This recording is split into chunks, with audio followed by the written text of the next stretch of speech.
Night राऊंडसाठी स्वतः वरिष्ठ police निरीक्षक श्री राऊत साहेब हे रात्रगस्तीसाठी होते आणि फार मोठ्या प्रमाणात पेट्रोलिंग वगैरे राबवण्यात आली। यामध्ये 2 इसम जे आहेत हे तलवार आणि धारदार तलवारी घेऊन स्वतःजवळ तलवारी घेऊन फिरत असताना मिळून आले पेट्रोलिंग दरम्यान। त्यांना ताब्यात घेऊन त्यांची झडती घेतली, त्यांच्याकडून ती तलवार जप्त करण्यात आलेली आहे। त्याच्यामधील एक आरोपी जो आहे राकेश उर्फ बाबा खट्ट्या नरेश झोडापे आणि दुसरा जो आहे आदित्य उर्फ दिल्ली विकास बब्बर, हे दोन्ही आरोपींकडून या तलवारी जप्त करण्यात आलेल्या आहेत। त्यांच्याविरुद्ध गुन्हा दाखल करून त्यांना अटक करण्यात आलेली आहे। प्रायमा फेसी यांच्यावर चेक केला असता मारामारीचे वगैरे गुन्हे यांच्यावर दाखल आहेत, म्हणजे रेकॉर्डवरचे गुन्हेगार आहेत। याबाबत पुढील तपास चालू आहे।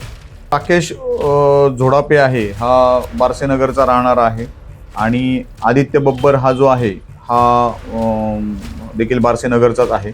दोन्ही आरोपी स्वतंत्ररित्या मिळालेले आहेत, एकत्र मिळालेले नाहीत, त्यामुळे स्वतंत्र गुन्हे दाखल करण्यात आलेले आहेत। त्यांचा तलवार का बाळगली याबाबतचा जो उद्देश आहे त्याबाबत अधिक तपास चालू आहे।